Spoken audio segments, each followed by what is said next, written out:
used their passion, energy, and intelligence to take action on sustainable projects. Talk Today is brought to you by the Ministry of District Administration. Explore your history. Explore your land. Explore your sister islands. And Doctors Hospital. Peace of mind is important when life happens. Doctors Hospital. Always there for you. Call 949-6066. But I do have some questions.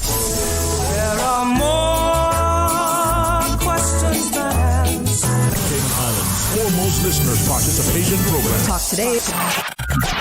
What's on your mind, Cayman? If you're ready to talk, we are ready to listen. Discussing current events and local news, community spotlights, hot topics, listener stories, cultural and historical discussions, environmental issues, fun and lighthearted topics, guest interviews. Cayman, basically anything you want to talk about, we are ready to listen. Here's your host, Charles Glidden. Coming up, we hear about the work of the Kiwanis Club of the Cayman Islands, and Cayman's International Girl will be here to draw the tickets for their fundraiser raffle. Of course, we'll have some time for open line. Talk Today is next on Radio Cayman. Stay with me. Talk Today is reminding you to avoid any statements or comments which are abusive, derogatory, malicious, or defamatory. Do not use indecent language or make any statement that is false or misleading. Call 1-800-534-8255, 949-6990, 949-8037, or WhatsApp us on 925-3261. And now, back to Talk Today. Good afternoon and welcome to Talk Today. I'm Charles Glidden. Thank you for tuning in. It is Thursday. We're almost there. I hope things are, moving along for you. Unfortunately for, England fans, things did not move our way. No, we thought it was. We thought so, Oh boy, it looked like England was going to pull it off, but that slow-burning fuse of Argentina took its time and then exploded and got them just like they get all these other teams in the tournament. So that's it for England and their quest for a World Cup final appearance. But I'm sure people are getting ready, or already have made their plans for the final on Sunday to see the Argentina-Spain clash. And I'm sure a lot of people are looking forward to that one. That should be a good match. So, get everything you need to settle in and watch that on Sunday. Well, in our first segment this afternoon, we hear about the work of the Kiwanis Club of the Cayman Islands. And joining me now to tell us all about that is Jared McGill. He is the Director of Public Relations and Membership. He is also the President-elect of the Kiwanis Club of the Cayman Islands. Good afternoon and welcome to our studio. Good afternoon. Thank you for having me, Mr. Glidden. Now, let's make sure everybody knows that there are two clubs. Right. Because at first I got a little confused when I got the information. Right. So there are two clubs. So the club that people are more familiar with is the Kiwanis Club of Grand Cayman. The club that I'm a part of is the Kiwanis Club of the Cayman Islands. So our what we'd call mother club, because she's been here before us. That's the Kiwanis Club of Grand Cayman. They do assortment of different activities, and they were the ones that chartered us in 2024. So we're relatively new, and we have a lot to bring to the table. With youth comes experience that you learn over time. And so talking about a little bit of things. So I'm the Director of Public Relations and Membership for the 2026-27 term. And then when the 2027-28 term comes, I'll be the club president.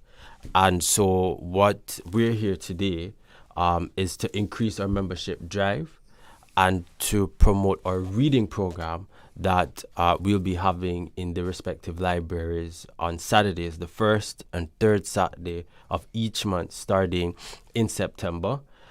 That's pretty exciting. We also do beach cleanups, and we also do a clothing drive. And so for anyone who wants a little bit of time to, spend with children, there is a vetting process, of course, but if you want to do a beach cleanup and a clothing drive, which goes towards the crisis, the Women's Crisis Center, there are different activities for members to do and so forth. So you're very youth orientated? Right. So our mission is serving the Caymanians in our community. That would include Grand Cayman, Cayman Brac, and Little Cayman. So we are youth oriented. We look for initiatives in the community that would help address some issues. And we know reading is something that has been an issue, because we know individuals like myself like to use a phone than a book. But we want to promote literacy, increasing literacy, and making it fun at the same time. Well, you'll have to come see me and my wife then, because we're all about reading. Right. In the business that we do it, right. I read for life. But yeah, reading is something that you just can't really function properly in society and through your life unless you can read and grasp and have a good understanding of interpreting what something is being said. So if you go to DVDL and you're doing a driver's license, before you get to the driver's license, you have to read the driving book. And, after reading the driving book, you have to take the test. And after you do the test and pass the practical, you then get the license. So there's different stages, and, reading helps to develop the mind and keep it active. Yeah. I mean, and today you have these things, these phones and computers, and sometimes the children, I mean, in my experience, you hear children say, "Oh, I don't really have to learn to read it. The computer will read it for me." Right. Yeah. And I think with that is true. But, if, let's say, God forbid, something happens where the device, runs out, right, of its battery life, you're going to have to use your capabilities to read, or your concepts in really dealing with it, because technology is a really excellent tool, but it isn't perfect. And so, having that ability to differentiate and have a place for it is really important. So, yeah.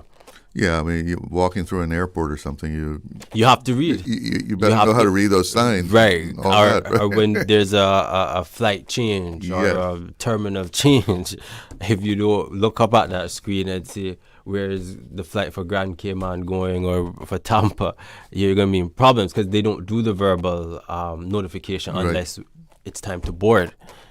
So, yeah.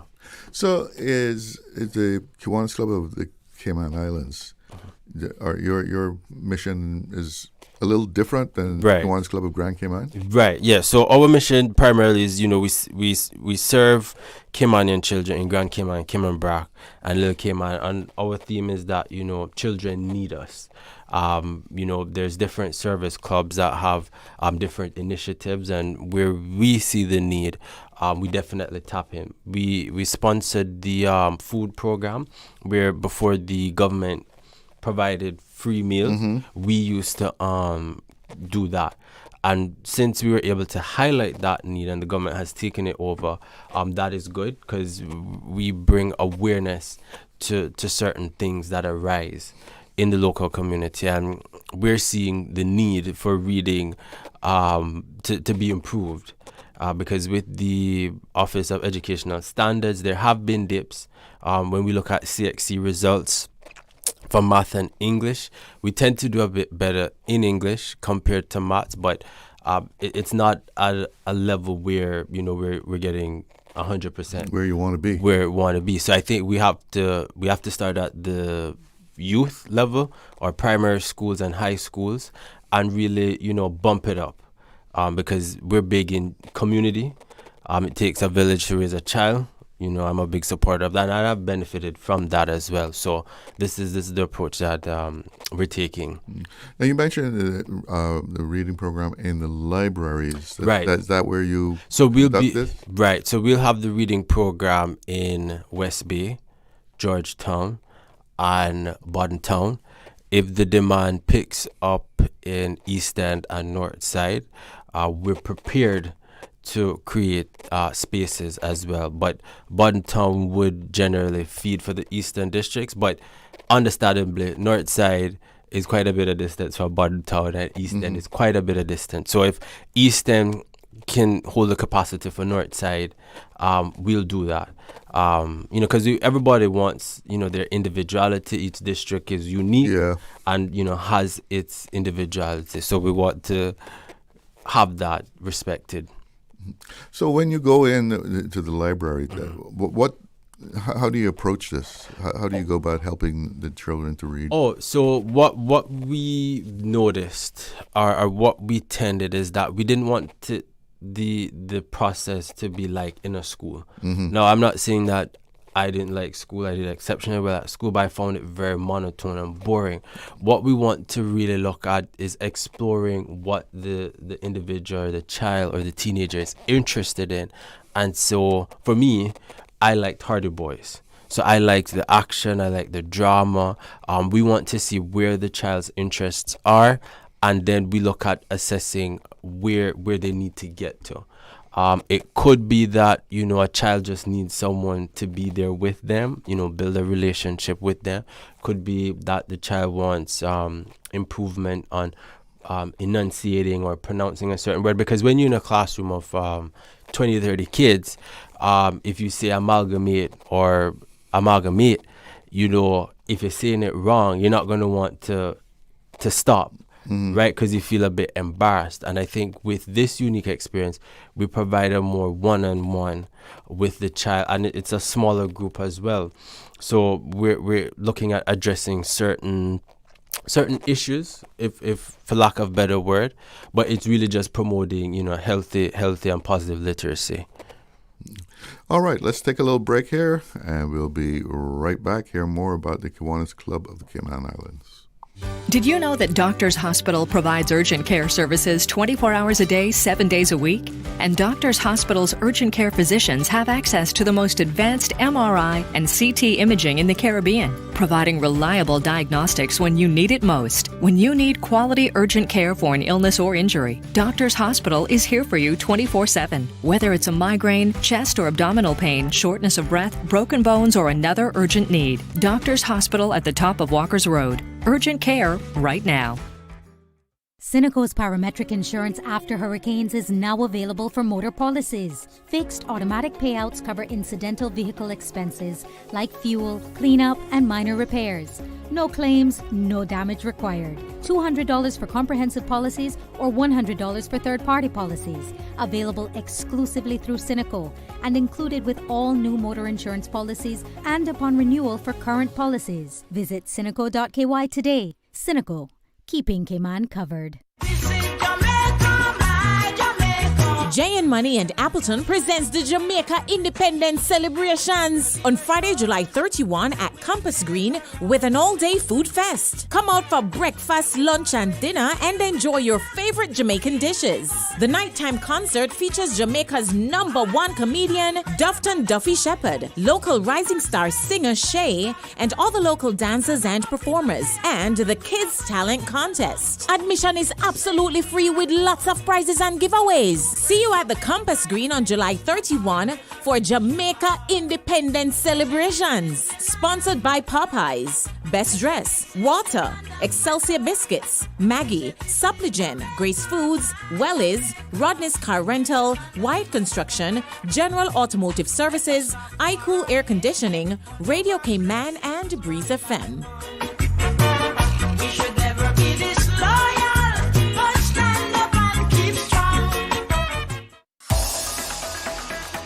Radio Cayman's Talk Today.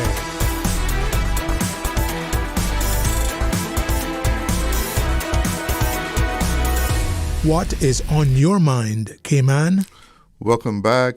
I'm talking with Jared McGill of the Kiwanis Club of the Cayman Islands. He's the Director of Public Relations and Membership, and he's also President-elect of the club.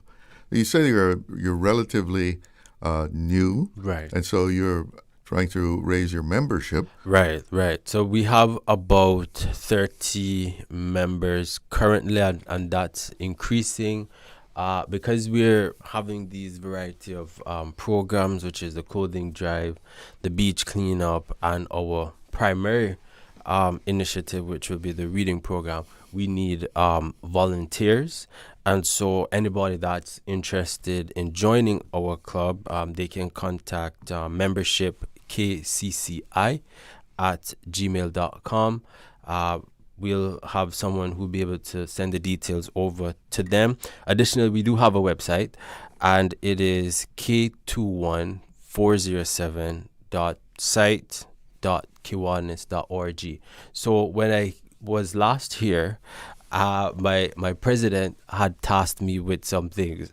So we have a social media website, which is TikTok and Instagram. I'm looking to get some of the members to come on it, which would be our executive members, which is our president, VP, just to, introduce them, because being in the technological age and me being a Gen Z person, I really love technology. So, but I have to work with my colleagues who are, willing and able.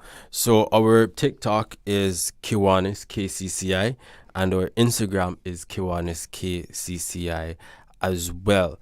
And going back to the point of why we're increasing our membership, it's really to provide adequate support to our children, to the individuals that we're supporting, and to the initiative. So with the capacity as it relates to the reading program, we'll have 15 spaces in Georgetown, we'll have 10 spaces in West Bay, and we'll have 10 spaces in Bontown.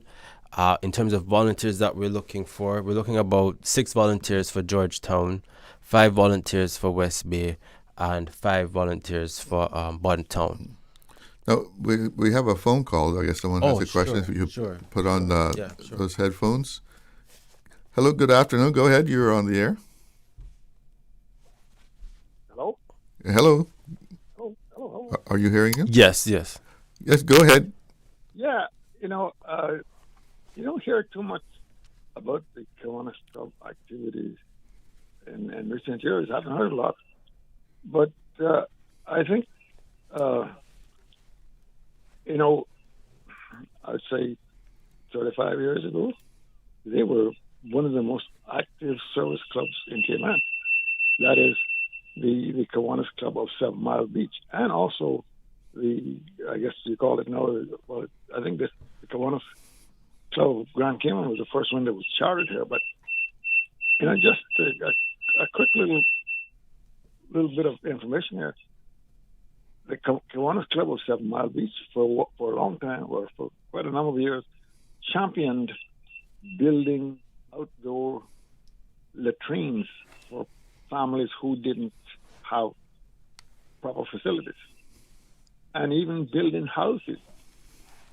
In fact, we had, and I believe he passed away. There was one gentleman in our club that when this discussion came up about building, his comment was, and he was a carpenter, "Oh yeah, we can do that. Bam, bam, bam. We got it." So we named him Bam Bam. But the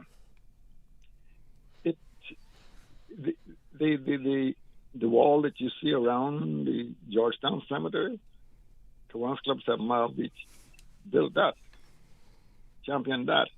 They also championed the first, what you could call, car. It wasn't formed in the form of a raffle, but the first car fundraising.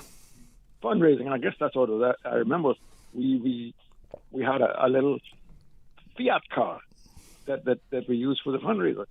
So I think there needs to be a little bit of coagulation of some of that information.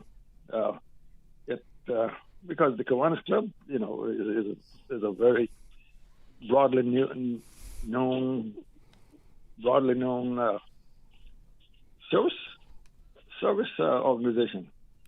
And I think whenever these discussions come up, maybe that there should be mention of that. There was some other thing that they also championed was what's now called the competition with the schools that they have every year. The Kiwanis Club of 7 Mile Beach operated that for I guess about 6-7 years, and when it got so it grew, the club had to say to the education department, I think you all should grab this up, and then they took it over. And the Santa Claus landing was a Kiwanis Club 7 Mile Beach project. Well, listen, Mr. McGill is short on time today. We don't have the full half hour here, but thanks for giving us that background. So yeah. I mean, we used to bring Santa in on the beach, and it got so popular that we couldn't get Santa off the boat on the beach. And then with the help of Marcus Cumber, we switched over to bringing him in by air at the airport. And every time Radio came in, I had a rep on the plane talking to the ground folks here, telling them where Santa was and how long he would be before he left. Anyway, I'll let you go. All right. Take care. Thanks for the history. So, Kiwanis has a long legacy in Cape Town. Yes, I am familiar with the Kiwanis Club of 7 Mile, yes, and the Kiwanis Club of Grand Cayman.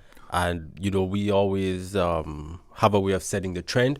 And what I'm kind of trying to ingest is some youthfulness, getting our younger folks to be a part of. Get some young blood. Right. Yeah. So, what kind of person are you looking for? What kind of people you want to see come and be members? We're looking for newcomers, for people who want points for their PR, and willing to serve. We're looking for those. We're looking for individuals that are teachers. We're looking for young people who have ideas. They're able to see problems in the community and bring it to the forefront and bring it to the board, and we can look at championing it. And overall, we're also looking for funding because it takes funds to carry out these initiatives at the end of the day. And what we would say is that if somebody wants to get in contact with us, they can check our website at k21407.site.kiwanis.org, where we have a barcode for signing up. What we've kind of done is reduce the having to come in and fill out an application. That is now digital. You can scan the barcode, fill it out. It will come to our office email, and we'll deal with it accordingly. And there will be updates on our Instagram and TikTok, which would be Kiwanis KCCI at the end of the day. So it's a new era, but we're looking at working with our experienced club service members. We're looking for new people who are new to the island. We're looking for young people, and we just overall want to have fun serving the kids of Grand Cayman, Cayman Brac, and Little Cayman. What would you say to a potential member as far as the rewards of being in the service club? I would say what the reward is when you see a child that you worked with, along the way from primary, going to graduate, and they pick up that certificate and reward, and the work that you put into supporting them, whether they become better at pronouncing, enunciating, or even having that confidence, because we don't always see that connection with older folks and young people. So I think, this provides an opportunity to bridge a gap. So if you're a retired civil servant or a retiree or someone with spare time on your hands, come and join us, and let's get the work done. So really, people who are community service oriented, people who like building up young people, youth leadership, mentoring, that sort of thing. So do the kids have to actually enroll in this? Right. So there is a enrollment form that kids have to fill out, because that's how we'd be able to identify which district they're in, which parent, is theirs. And also it has to look at, the safeguarding. We're big on safeguarding. All our volunteers are MASH trained, stewards trained, first aid trained, mental health first aid trained. So I myself, I'm trained in all those different things and safeguarding.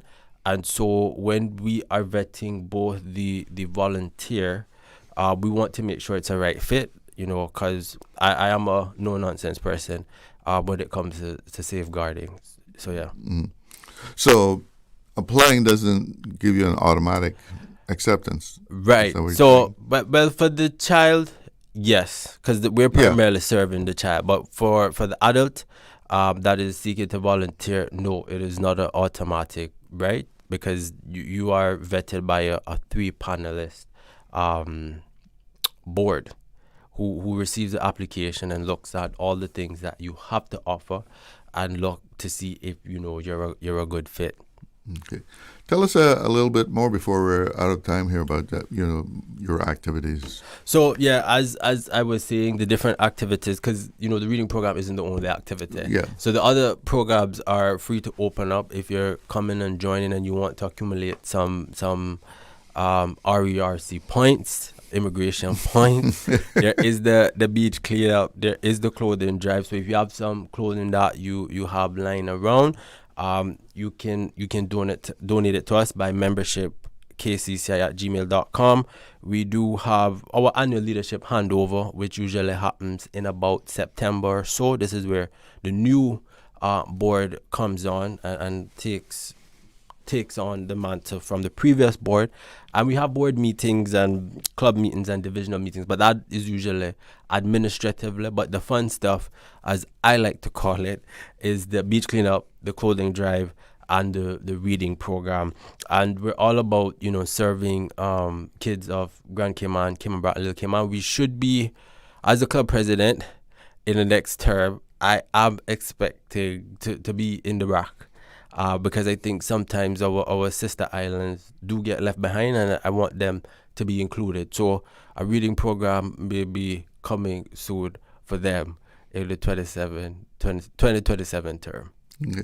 And I would imagine that for younger people joining, this does a lot for their personal development, right? As far as so leadership and leadership skills. You learn about the process with Kiwanis, because we do have a convention.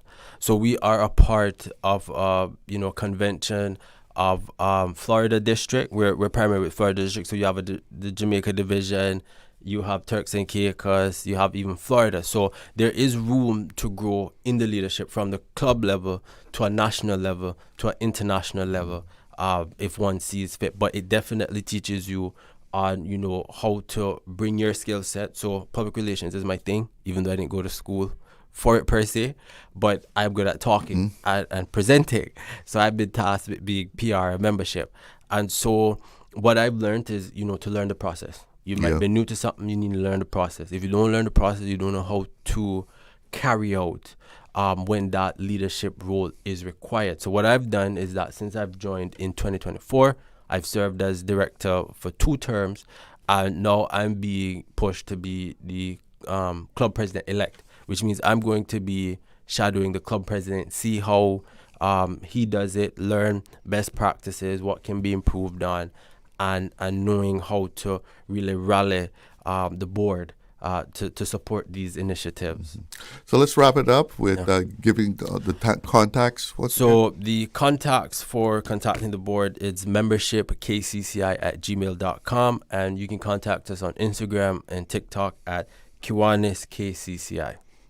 Jared McGill, thank you so much for joining me this afternoon. Thank you for having me. We're going to take a break. We'll be right back. Accidents and illnesses can strike without warning. Ouch! When it comes to urgent care, every second counts. At Doctors Hospital, we have a dedicated team of experienced doctors and nursing staff available to you 24 hours a day, 7 days a week. Don't waste time in an overcrowded emergency room when you need urgent care. Whether it's a broken bone, a severe infection, or a sudden illness, trust in Doctors Hospital's unwavering dedication to providing the best immediate care. For complete urgent care when you need it the most, choose Doctors Hospital, located in Georgetown, 16 Middle Road. Not sure where you fit in tech? Pathways in Tech by Enterprise Cayman can help you find your route. Whether you're interested in project management, computer support, or network systems, this program helps individuals explore practical, career-focused skills for real opportunities in Cayman's tech and innovation sector. It's beginner-friendly, job-relevant, special economic zone connected, and scholarships are available. Your path in tech starts here. Visit enterprisecayman.ky to apply today. Hello Cayman, I am Josette Webster and I am proud to be your Miss Teen Caymanans contestant number 6, representing the historic and beautiful district of Bawden Town, proudly sponsored by Inner Space Designs. I am a young lady who believes that when true success comes from nurturing every part of who we are. My platform is Thrive 360, Mind, Body, Spirit, is dedicated to encouraging mental health, wellness, healthy living, and spiritual growth. I believe that when we care for our minds, strengthen our bodies, and nurture our spirits, we are empowered to overcome challenges and inspire others to do the same. Each step of this journey taught me the value of perspective, self-belief, and purpose. As I continue this journey, I hope to be a voice of encouragement for others, proving that no matter where you begin, with faith and determination, you can thrive. Wouldn't it have been grand if you had purchased land 30 years ago? It may not be 2020, but a perfect vision has never been more clear. Cayman Brac and Little Cayman, poised for growth with an eye on the future. Your land, your history, your future. Discover all that our sister islands have to offer. Radio Cayman's Talk Today.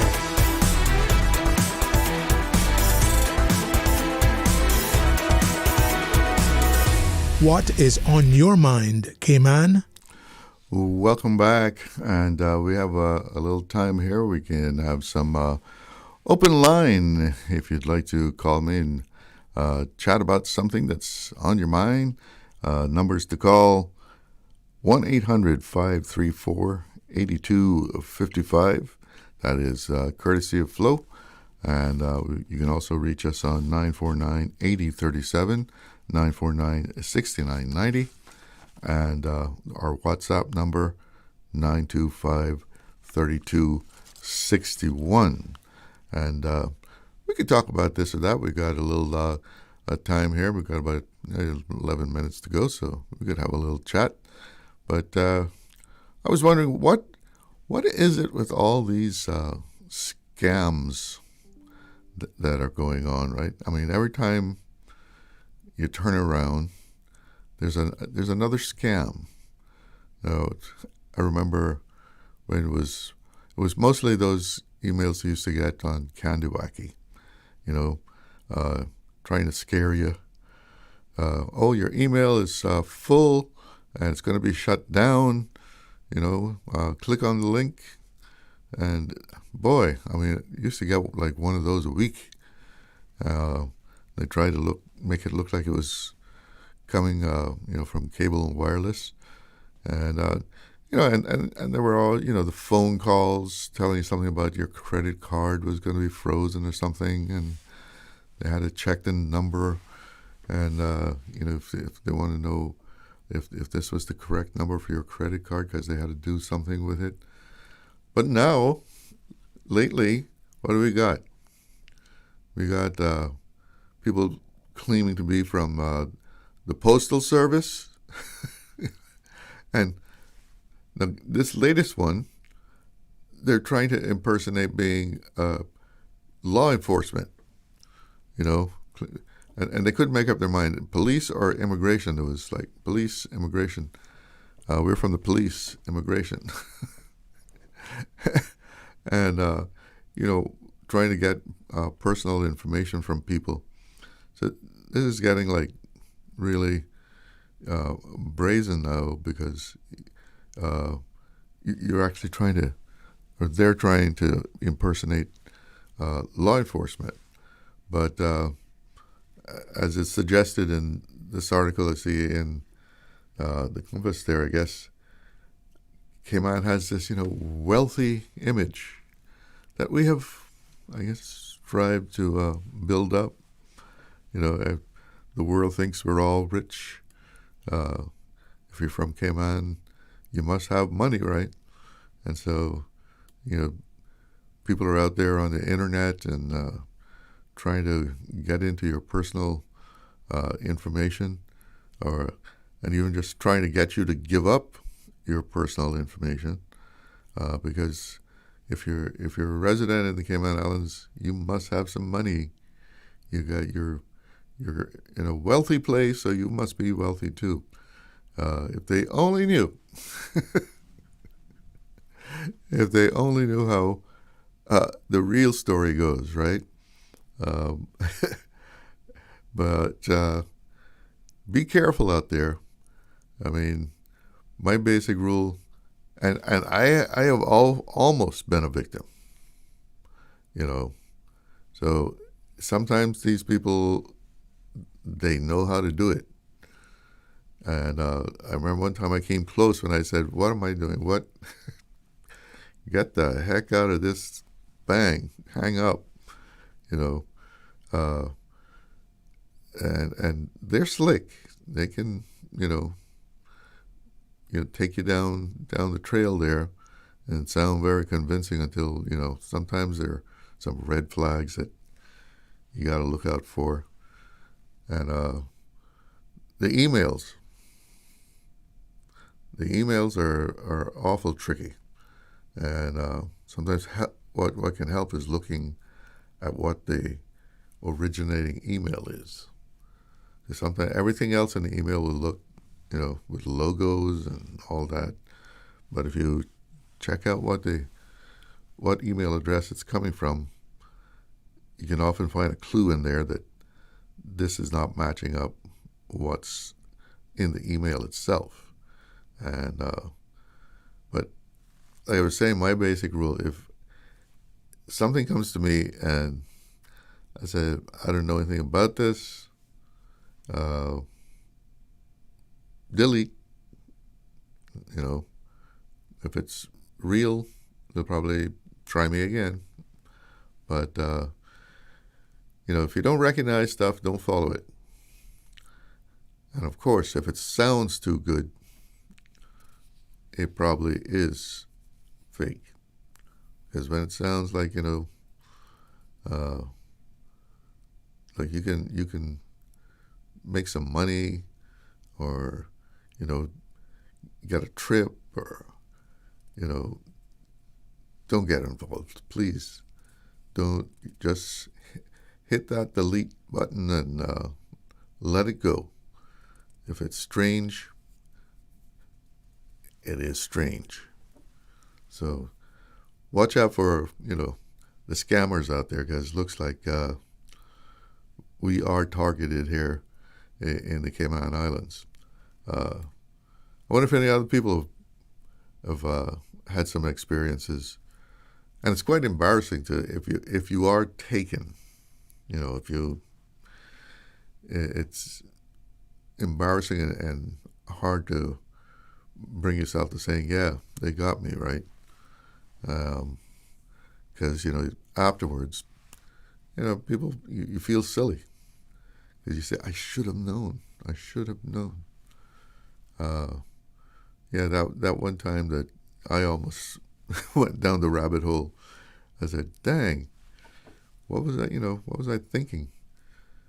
And one thing, though, was in that situation, this was like an early morning phone call,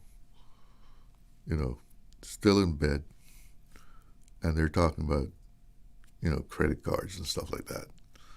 And you're not thinking quite right at that time, just somebody waking you up. We do have a caller on the line. Good afternoon. You're on the air. Hello, you're on the air with Talk Today. Have they left us? Okay, what's up, caller? Oops. They've left me here. Have we got another?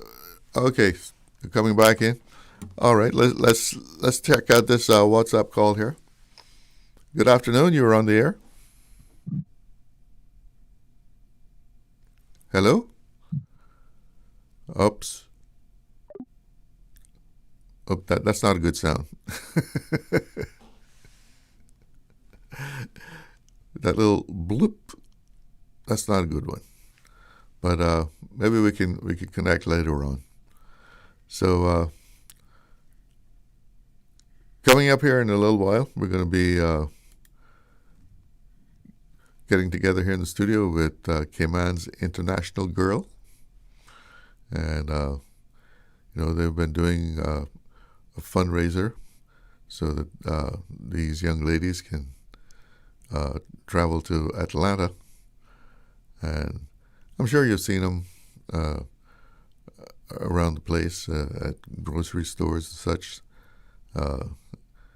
And they give you that sweet smile, and you can't help but buy a ticket, right? Yeah, they just you can't refuse them. Because they have these nice little girls out there, selling the tickets, and good effort. What else is going around the place?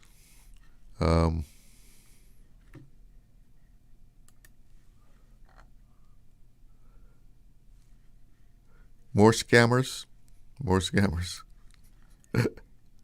And fishing is everywhere. And I'm not talking about fishing with a fishing line, right? That's what a lot of this, sometimes, they're just looking to see if an email is a live email, if it's active, right? And they want to see you respond. Then they've got an email now.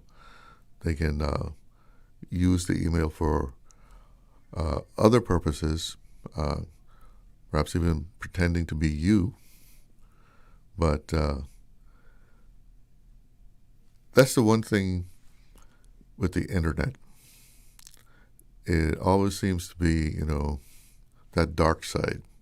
As good as it is, as much as can be done with it for good purposes, there's always people out there who are going to find a way of using it for devious purposes. And they're not afraid, or they have no conscience about, taking advantage of people. There's no conscience. All they want to know is that they can get your money, right? It's 1 o'clock here at Talk Today, and that means we're going to pause here and check in with the newsroom. Radio station. Radio Cayman is the voice of the Cayman Islands.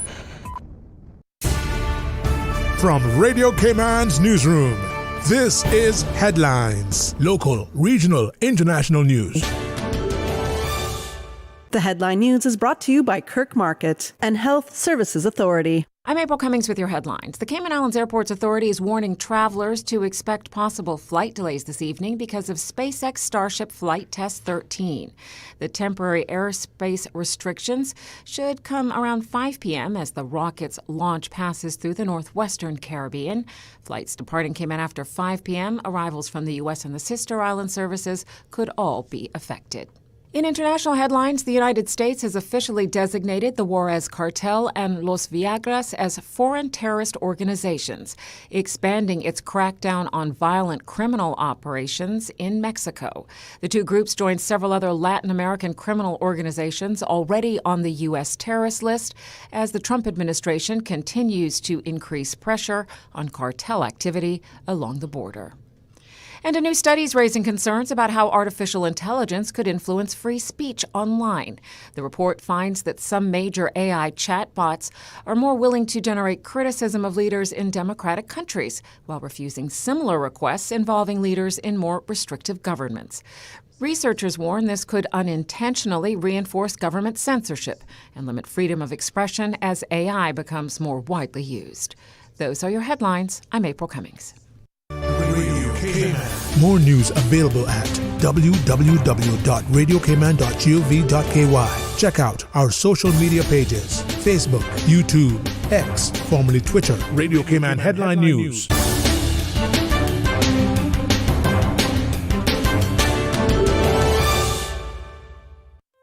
Looking for fresh, healthy food that's full of flavor?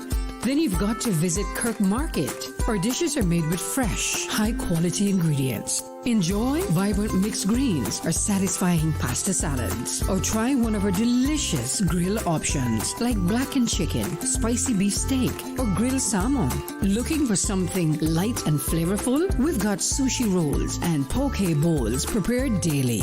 And don't forget to explore a hot bar or Billy Fresh salad at the salad bar. Stop by Kirk Market today for breakfast, lunch, or dinner and taste the difference. Eat well, live well with Kirk Market.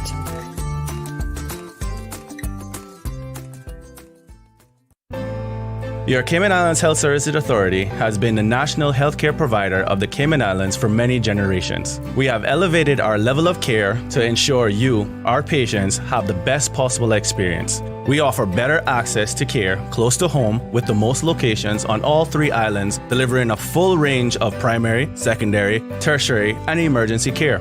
HSA is a JCI accredited organization, and we are committed to caring for you.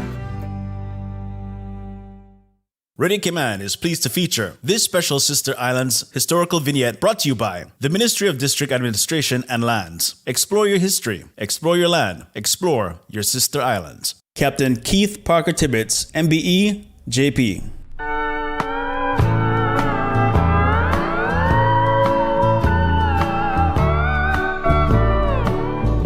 Following the 1932 hurricane, like most young men growing up in Cayman during the era, the call of the sea was heard more strongly than any other.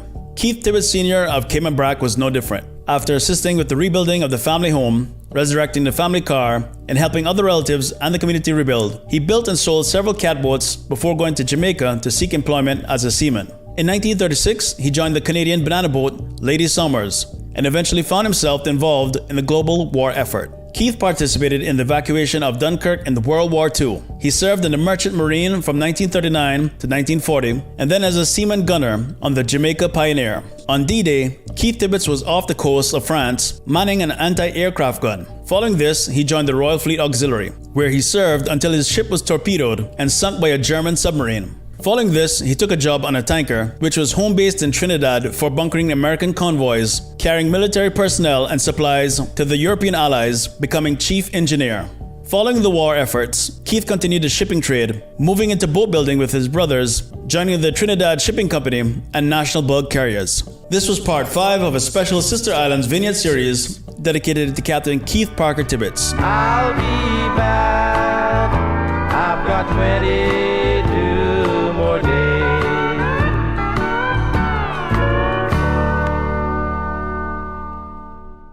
Radio Cayman is pleased to feature this special Sister Islands historical vignette brought to you by the Ministry of District Administration and Lands. Explore your history, explore your land, explore your Sister Islands. Radio Cayman's Talk Today.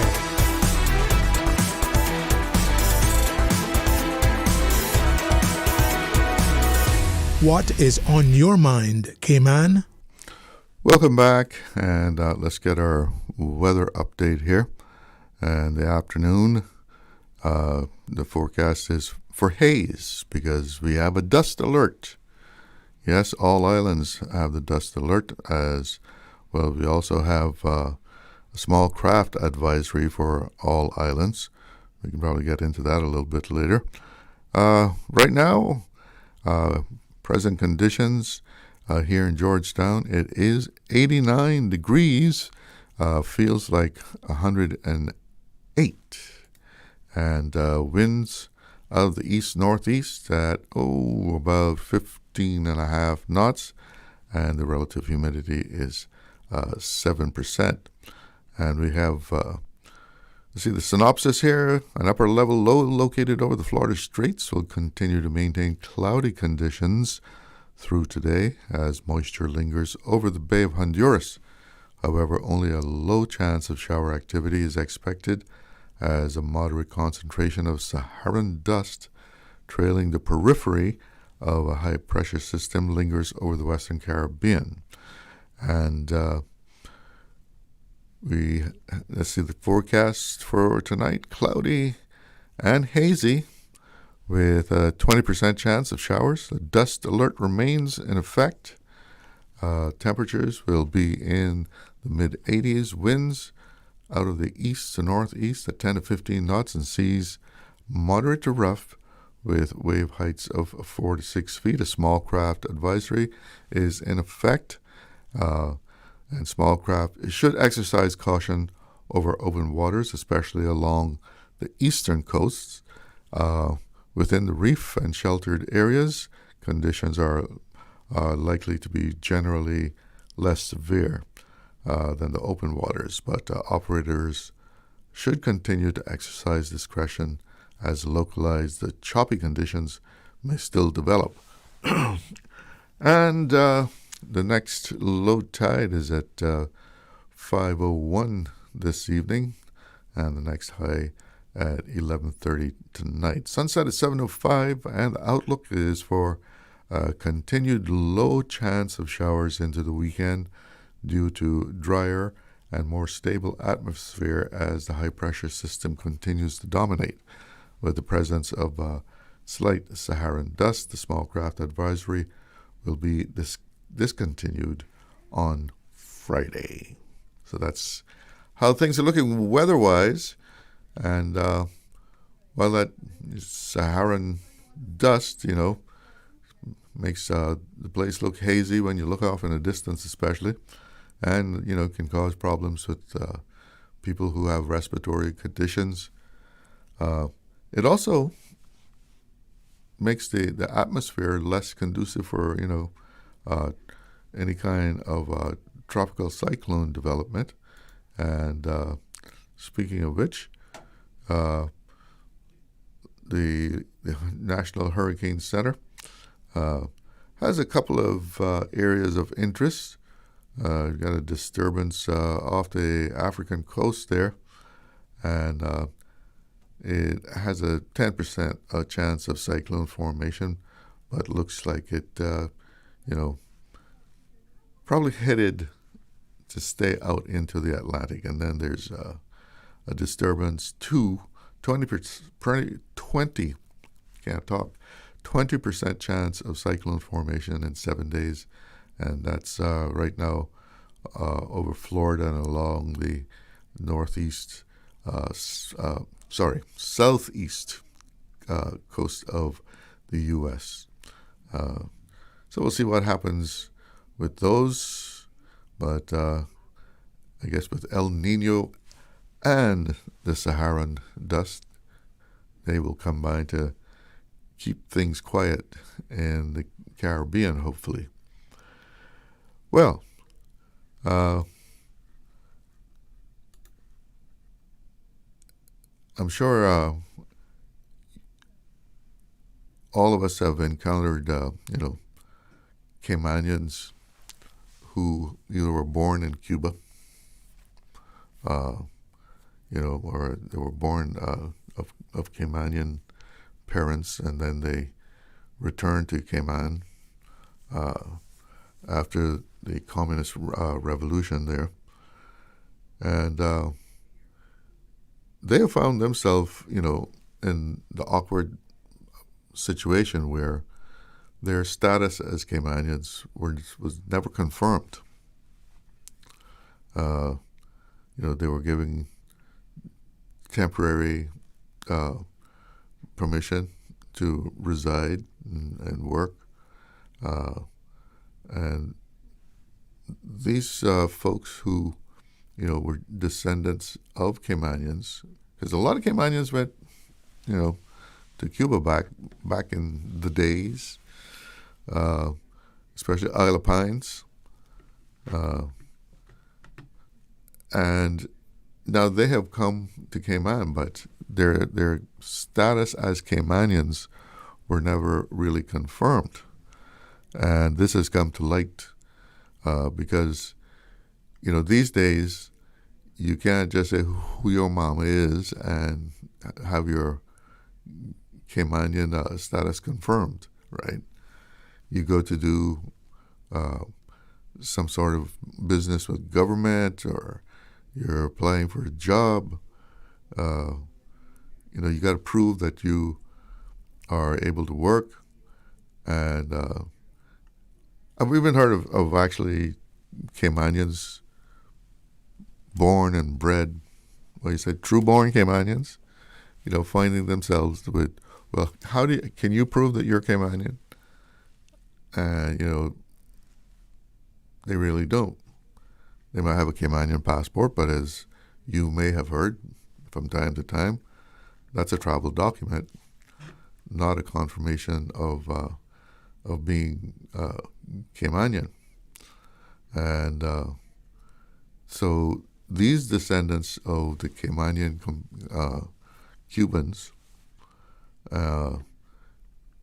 they've been here for a while, and not only are they now directly coming from Cuba, but now, having been here for a while, now they have children, grandchildren, and it looks like finally they're going to have this settled, because it's come to the attention of the government. So they're going to bring some legislation that will take care of these folks and make sure that their status as Caymanians is firmly in place. Apparently, from this article here that I'm seeing in Cayman News Service, there's many as 300 people who are sort of like kind of limbo, where their situation is not confirmed, and their legal status is kind of in the wind there. But hopefully that's going to be taken care of, and they'll have their life set on solid rock again, right? So that if they want to apply for a job, they can show that they have a right to work. We're going to take a little break here and be right back with some guests. Explore your history. Explore your land. Explore your sister islands, the ultimate staycation experience. Your culture, your freedom, the land that time forgot isn't gone. It's your sister islands. Discover all that our sister islands have to offer. Cineco's parametric insurance after hurricanes is now available for motor policies. Fixed automatic payouts cover incidental vehicle expenses like fuel, cleanup, and minor repairs. No claims, no damage required. $200 for comprehensive policies or $100 for third-party policies. Available exclusively through Cineco and included with all new motor insurance policies and upon renewal for current policies. Visit cineco.ky today. Cineco, keeping Cayman covered. It's here. Multi-year trade and business licenses are now available. You heard right. You can apply for TBLs up to 5 years. Save time, reduce paperwork, and focus on growing your business. Apply online at dci.gov.ky. Apply for your multi-year trade and business licenses today. Hi, this is Gary King from Totally 80s. My special guest this week is Krista Burr. Lady in red is dancing. Chris tells us if he was surprised or not by the runaway success of his biggest tune. I'll also bring you the latest news on the greatest stars of the decade.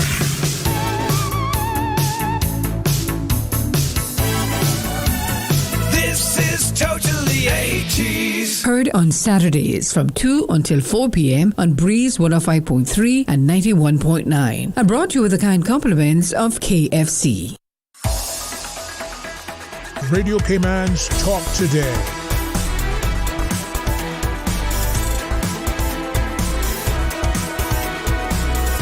What is on your mind, Cayman? Sure. Welcome back. Cayman's International Girl has been out and about fundraising for their trip to Atlanta to attend the international pageant there. You may have seen them at the grocery store selling their tickets for their raffle, and this afternoon they are with me in the studio to draw tickets for the prizes. And joining me now are Priscilla Bucci. She's the director of Cayman's International Girl. Also, Abigail Gale and Elena Mena Hubbard. And who's the daddy down there? I'm Anastasio Mena Hubbard. Okay. Proud Queen Dad. Okay. Well, welcome to our studio. And Priscilla, just refresh everyone's memory about what Cayman's International Girl is all about. So Cayman International Girl is a youth development program and pageant. We have a strong focus on community service and self-improvement through etiquette training, interviewing skills, on stage presentation. We completed our 12th annual pageant this year in March, and we will be recruiting for our next season at the end of this year. But tomorrow we have a delegation of 17 young ladies who will be traveling to Atlanta, Georgia to represent Cayman at the international competition. And who's this young lady right here next to you? Hi, I'm Abigail Gale, the Junior Teen Miss of Queen of the International Girl. And yeah. So are you all excited? I'm very excited to go to represent the Cayman Islands. Yeah. Have you ever been in pageants before? Yes, sir. This will be my third year. In this particular pageant? Yes, sir. All right. And we have a little one down there. Hello. You want to say hi, Elena? Hi, Elena. It's quite shy. I don't know if she could. The microphone might not pick her up. Say hi again. Hi. No, I heard you that time. So, and your name? Anastasio. Mm-hmm. So, did you get involved? I see you're here holding your daughter, I presume? Yes, sir. Did you get involved in as a parent in this? Yes, sir. I've been involved from the start. This is her first year, along with her sister. So they've been a challenge, yes, but it's been a beautiful outcome as well because they're developed well through this program. Mm-hmm. Yes, so Elena is our Sapphire Queen. Sapphire is chosen not by the judges, but by a special panel who has observed the girls throughout their lead up to the pageant, just based on their attire at practices and different presentations, as well as their timeliness. Of course, we have to be on time to things.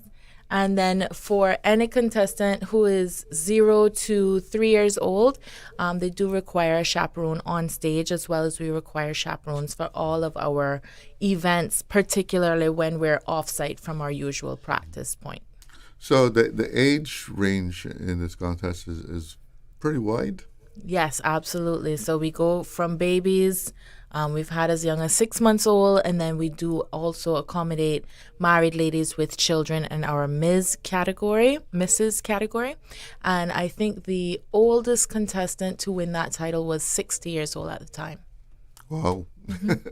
So, Abigail, what do you enjoy most about this? What I enjoy about this pageantry is that I get to embrace with new people, learn new stuff, and my confidence grew because I was a very shy person. I did not like to talk out loud. But since I've joined the pageantry, I've learned to engage with others and try to learn new things and keep my confidence up. So what's going to happen in Atlanta? So in Atlanta, we're going to have a 5-day competition with various competitive categories. They will participate in interview, formal wear, casual wear. There's also talent and personality segments.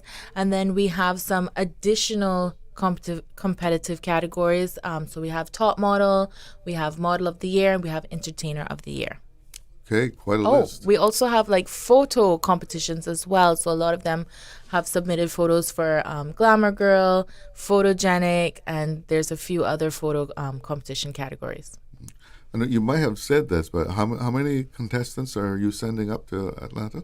We have 17 contestants. 17. Mm-hmm. So you're going to be covering a lot of those areas. Yes, absolutely. And every year we come back with at least one international crown. So we're usually the largest or the second largest. I think sometimes Alabama's just 1 or 2 contestants more than us. But yeah, we have great chances because we have a very large group. We have every single division represented. So we're excited and we're hoping for excellent results. Okay, so you've had quite a fundraising drive. Yes, we've been doing fundraising for several weeks now.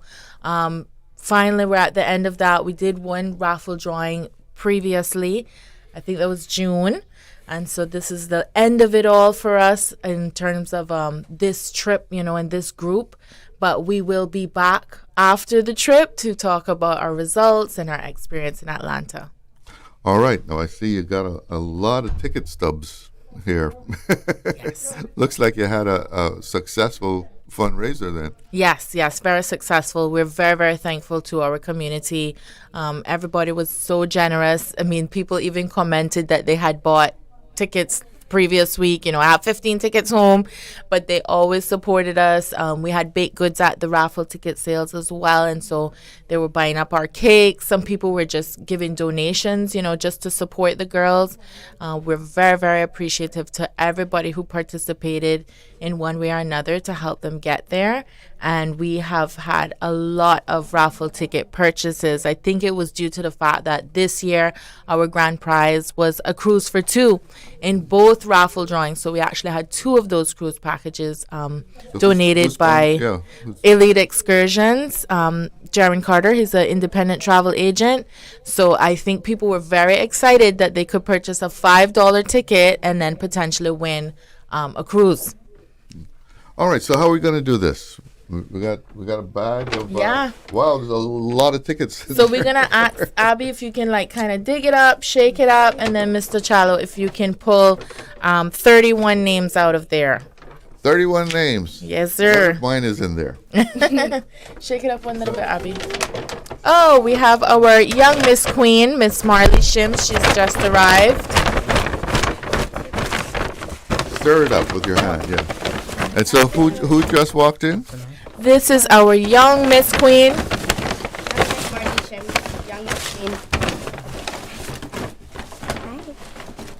All right. Okay. All right. So our first prize is going to be a walkie-talkie set. All right. So we have Ryan. Okay. And that's a walkie-talkie set, you said? Mm-hmm. Yes. And then the next prize is going to be a $25 gift certificate for Rubis gas station. Oh, that's good. Dareen Watler, you got some gas. Fuel.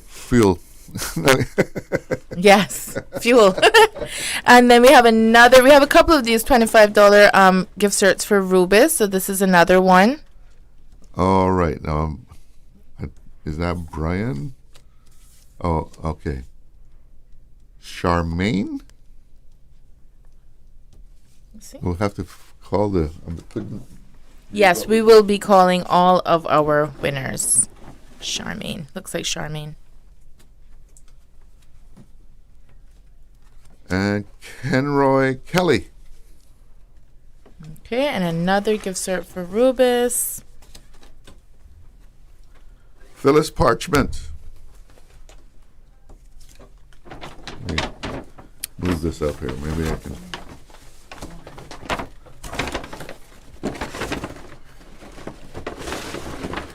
We're stirring it up. Stir it up. Classic. Tracy Campbell. All right. And then one more for the $25 gift card for Rubis. $25 gift card goes to Craig Marin. All right. Doesn't he ride a bicycle? So the next one is a $25 Cayman necklace. Let's see who gets that necklace. Douglas. All right, Douglas. Then we have 3 gift certificates for Becky's Closet. Amanda Whitehall. All right, that's one. Becky's Closet.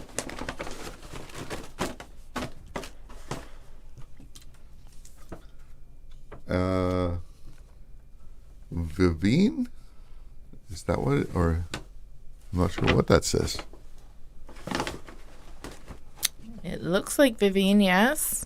So that's a Becky's Closet. And this is Myrta Walton. And these are helpful if any of these people have kids going back to school soon. Get your uniforms. So our next gift is a culinary knife set.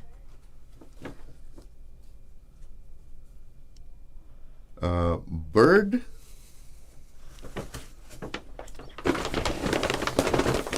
Birdie. And now we have 2 framed paintings. The first is a medium size framed painting. Eleanor, and I'm not sure what the last name is, but it's Eleanor. And this one is a large painting. And who gets the large? Something Nicholson, yes. All right. And now we have another painting. This one says local painting. Toria.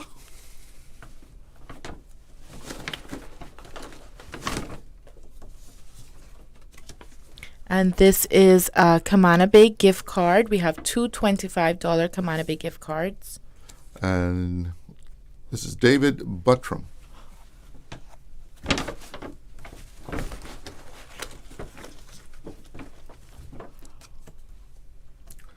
Megan Rich. All right. Now we have a $40 pot set.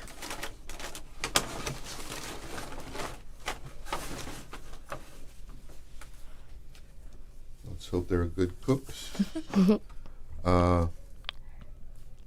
Kindy, or is maybe Linda Ebanks? Good thing you got the phone numbers. Right? So the next gift is, we have 2 of these ceramic dining catering sets. And that goes to Marcia.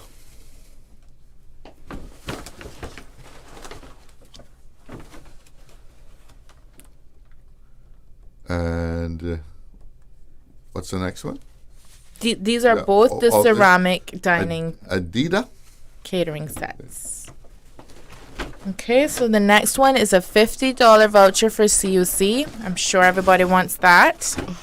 That'll cancel out the increase. It's something, it's something.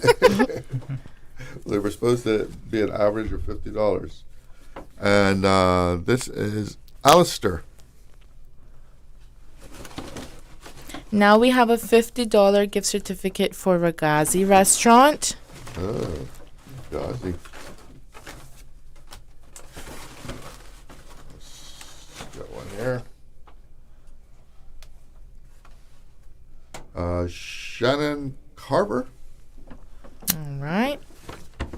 And we have another Kamana Bay gift certificate. And I'm not sure what this name is. Matterhorn? I'm not sure. Okay, so that's the Kamana Bay card. This next one is a gift card for Kirk Report. Diane Brown.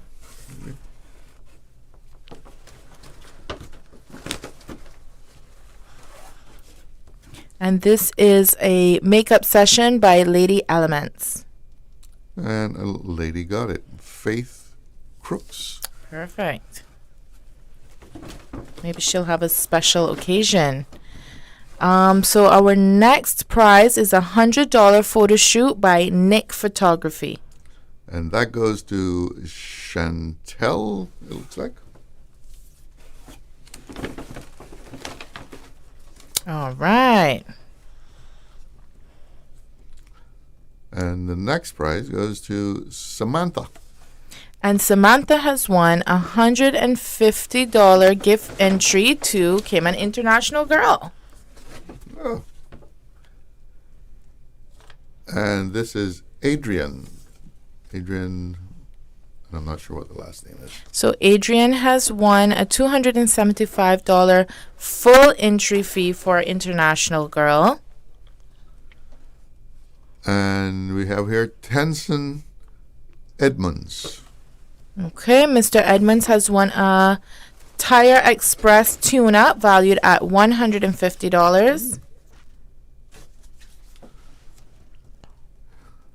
Suarez Henry. Okay, and then Mr. Henry has won $200 for deep cleaning and detailing with Tire Express. And our next and final winner is the winner of our cruise package courtesy of Elite Excursions. Brent Layden. All right. And it's a cruise for two, so Mr. Layden is going on a cruise with somebody very special to him, I'm sure. All right. So I'm sure they will be enjoying that. And any thank yous you want to give? Guys, any thank yous? Thank you. Yes, thank you. Thank you to everyone who supported the girls over the last several weeks. It was a lot of effort, especially when, we were coming to the end of the school year, so some of them had exams. We have other things that we participate in, dance class and taekwondo and all these things. So it was a lot of work for us, but we really do appreciate the support of our community. We also want to thank Progressive and the Ministry of Education for providing us, Youth Sports and Culture, for providing us with some additional sponsorship. We want to say thank you, of course, to Radio Cayman as well for hosting us over the last couple of weeks. Those who supported our Fun Day fundraiser as well. And we hope to make you guys proud. We hope to win some big accolades when we go to Atlanta. We're very excited. So thank you very much, Cayman. So when do you leave? We leave tomorrow. Yes. Okay. We leave tomorrow. We're going to get in a little bit early and just make sure that we are prepared for when registration and the final competition starts early next week. All right. Well, best of luck to everybody. Thank you. Thank you very much. Thank you all for coming by. Thank you for having us. Thank you. And also, just one more thank you. All those who donated these prizes, we want to say a huge thank you as well for supporting the girls in that way. All right. Good luck. Thank you, Mr. Chalo. We're going to break away. We'll be right back.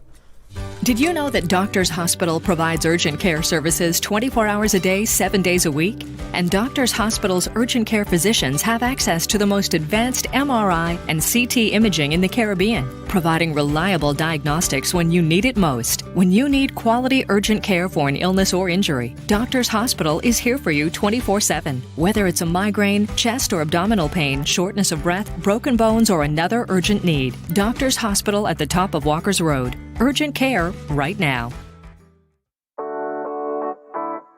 Hello, Cayman! Are you ready for a night of pure fun? Miss Teen Skate Night is officially happening. That's right. Mark your calendars for Friday, July 24th from 6 to 10 p.m. at King Sports Center. Come out, lace up your skates, and hit the rink with your favorite contestants. Bring your own skate shoes if you have them, but don't worry if you don't. King Sports Center got you covered. We'll be gliding and grooving to the greatest hits spun live by the one and only DJ Lano. After weeks of intense training, we cannot wait to unwind, network, and connect with with our amazing community. If you don't know how to skate, we'll be there to teach you. It's going to be loads of fun. Trust me, this is a night you won't want to miss.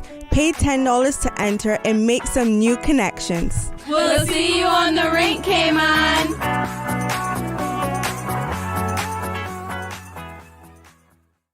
Your mornings just got a whole lot buzzier.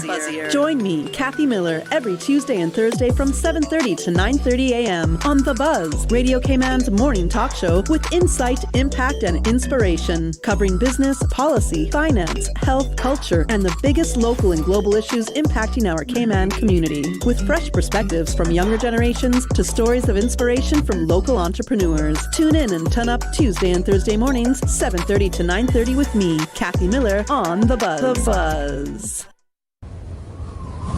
Everyone should be informed and prepared in the event that the Cayman Islands are affected by another hurricane this season. If a storm is approaching our area, please make sure you have enough propane gas or kerosene to cook with. Clean your bathtub and fill it with water. Also fill any jugs or empty bottles and cooking pans with emergency potable water for extended use. It is also smart to buy extra bottled water and store it in a cool place. The downspouts to your cistern should be disconnected, and well water should not be used after a storm until it has been checked and deemed safe to use. This hurricane advice and information has been supplied as a public service by your #1 community station, Radio Cayman.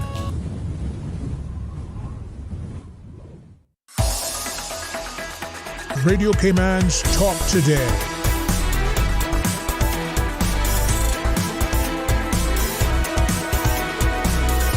What is on your mind, Cayman? Welcome back. And we have open line here for the rest of the show. We're going to, of course, be stopping for the news at the top of the hour.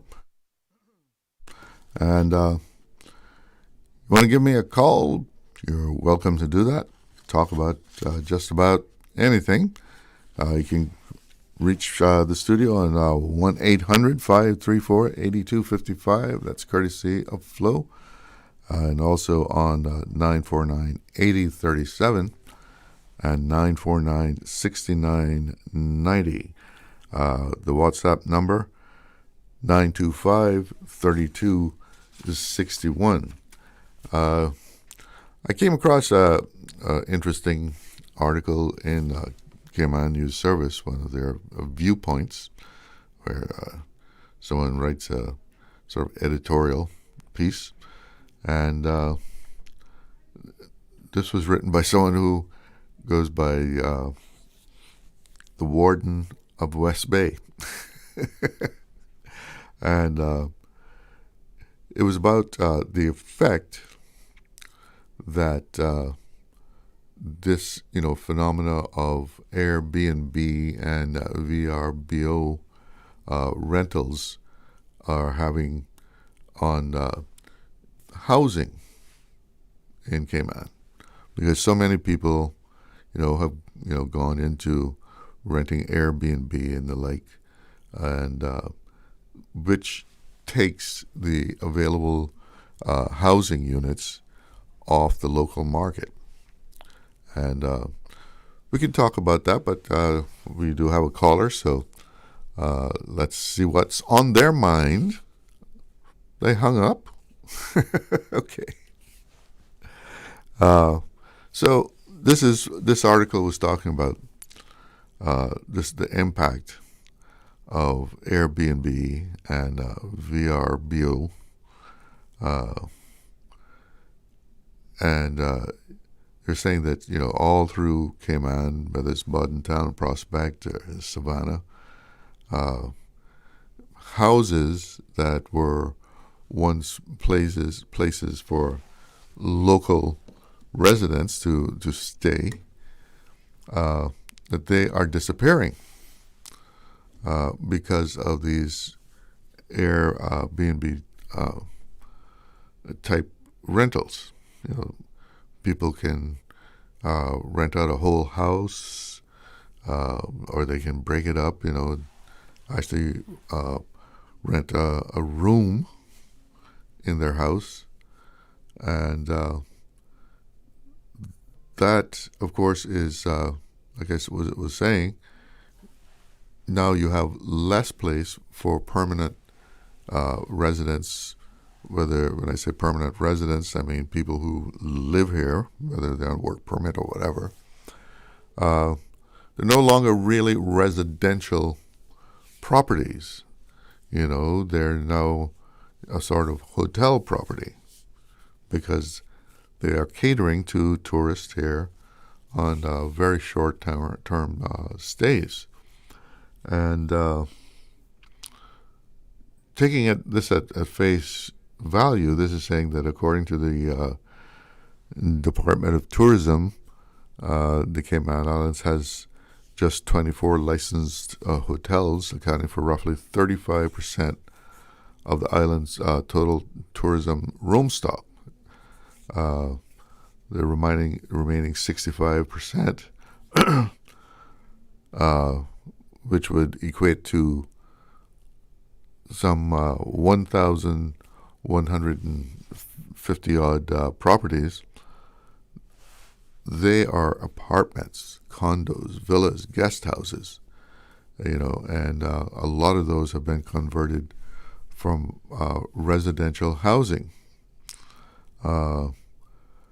And since 2019, this article is saying that 93% of all new room stock has been non-hotel.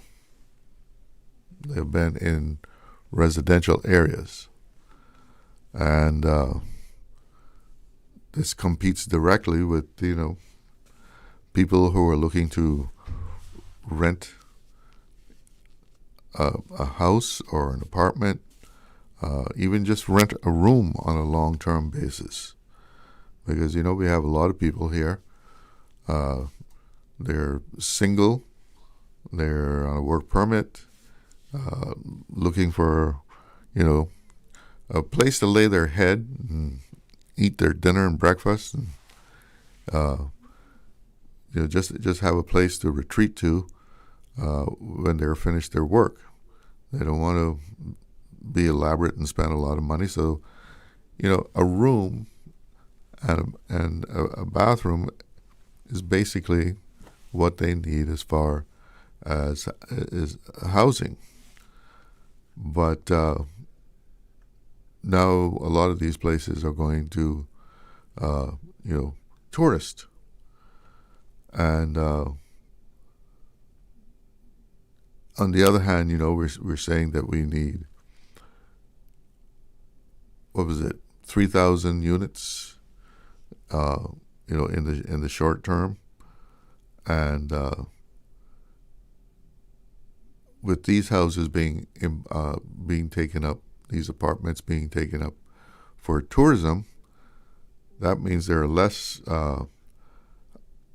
housing units available for people who are here for the long term or here as Caymanians. And you have young people coming out every day. They want to try and get their own place, and an apartment that they may have been able to afford is no longer there because it's in the tourism market. And we're not the only place that has experienced that. Even some of the big cities in New York, you've heard about how the housing stock has been reduced because of this whole Airbnb type market. And if you've ever been on that website and see what is available, it's quite amazing. And people are here in Cayman. I know a couple of people that they do fairly well, and they prefer it because the per night charge on average is more than what they could get if they just rented on a long-term basis. And face it, some of them actually they prefer to have people renting their place that they're there for a week or maybe just 3 days and they're gone. You know, they don't want to get involved with long-term relationships with tenants, and they prefer to do it that way. But how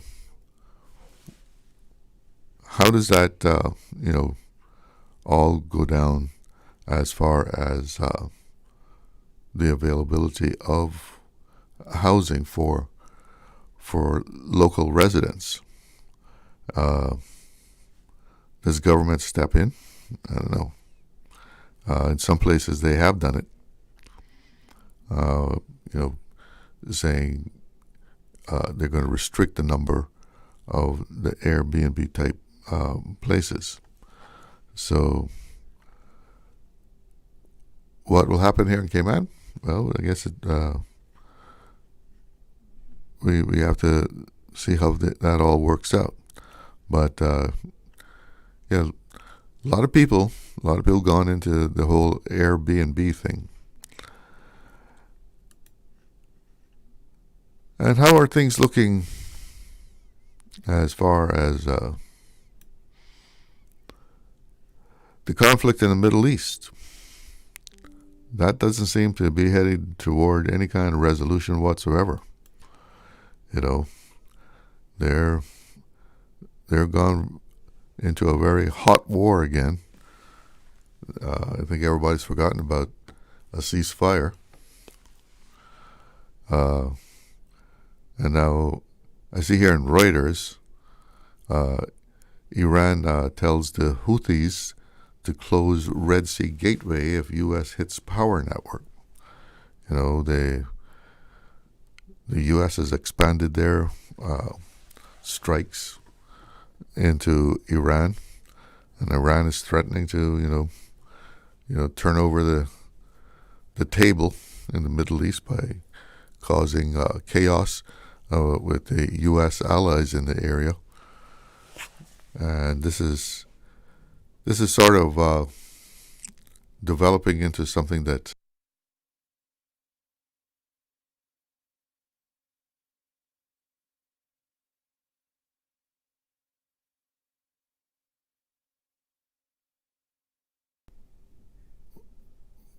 there doesn't seem to be any kind of real talks going on, and there seem Reuters reporting Pakistan worries about being drawn into the U.S.-Iran conflict after Houthi attack on Saudi Arabia.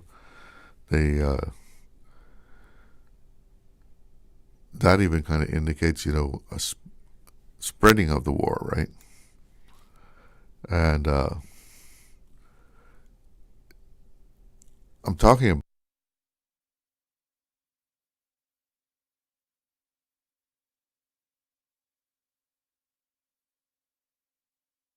oil.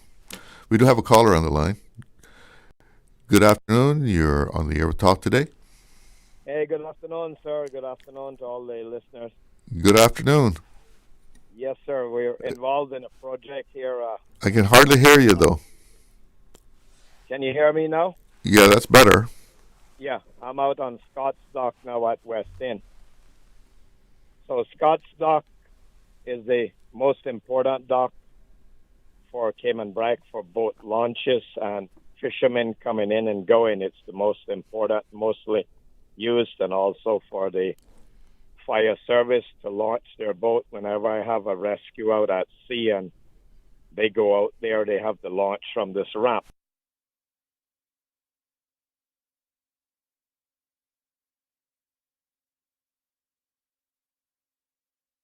Northwesters and northeasters had shallowed it up to about 1 foot where some big boulders were sticking out the water and boat engines were touching them, and been like that for years. And it was such a hassle to get approval from the Marine Department to get these rocks that Mother Nature, Rough Sea, has put there. And my excavator is now lifting the big boulders that have washed off the dock and shallowed up the area, and hundreds of smaller ones and filled to reduce the depth. So This is a very important project that we're doing now so that fishermen and big boats visiting from Grand Cayman can come and dock alongside the dock. Before, we only had about maybe 75 feet of good docking space, and after this is completed, we would have 300 feet of docking space because the rocks will be removed and put back on the dock, and the fill will be taken up. It was originally very deep, and it was allowed to be done before and having a nice facility. So there should be absolutely no obstacles from the Marine Department to prevent and hinder this dock from being cleaned up, as it's such an important dock.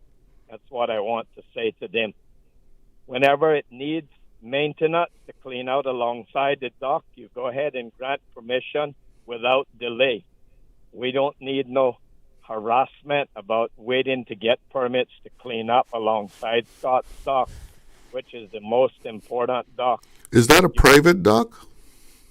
No, it was built by Scott Development. Yeah. Probably about maybe $2 million. I remember when the first rocks were put in the sea by the late Scott Development's part owner, Boy Scott, dumped 2 loads of rocks on the iron shore, and they were spreaded, and then Paul Scott and Derwin continued. Now the dock is out into the sea 460 feet from the iron shore. Mm-hmm. And like I said, all the boaters mostly uses this dock, so it's a super important place, and if big cabin cruisers come up from Grand Cayman, fishermen during the fishing tournament, now they can dock alongside it after we get all these boulders that were strewn over the place where you would hit your propeller and engine and destroy it. And it was a big hassle to get approval to clean out the area. Silt screens are being used to protect the silt from going out. But the strangest thing, Cayman Brack had night before last a Bayama, a natural occurrence, and the whole coastline from the shoreline out to the deep white holes is all muddied up. I want to see them tell that can't muddy the coastline, but when we go to do work alongside the dock, you got to go through all this blasted red tape to keep our dock clean. That needs to be ended, whoever is preventing this from happening. So the government doesn't do any maintenance for this dock at all? Yes, at times, but it's such a hassle to go through getting permits from the DOE. That's why it lingered on for so long. Okay, so what I'm trying to understand whether this when you say Scott's Dock, is that owned by the government? It's owned by the government, right? Anything into the water is considered as the Queen's or the King's property now. Yes, it's a public dock owned by the government now, and it's the loading dock for all the crushed rock coming from Cayman Brack to Grand Cayman out at the end. Mm-hmm. Like I was telling you, come over here one weekend and I'll take you. You'll give me a tour and show you. So that's like when what is it still the barge that brings supplies to the Brack? Yeah, they comes to the creek dock. All of the cargo is offloaded. Their groceries in containers. Okay. Building supplies. Scott's dock is used for the export of crushed rock. Okay. And then it has the boat ramp alongside of it, which most of the boaters go fishing from here, launching their boats. And whenever it's only a quarter mile from the airport, so whenever it's a search and rescue at sea, many times I have dispatched the fire service boat, and I want to say they are great guys, the Cayman Brack fire service guys, all of them.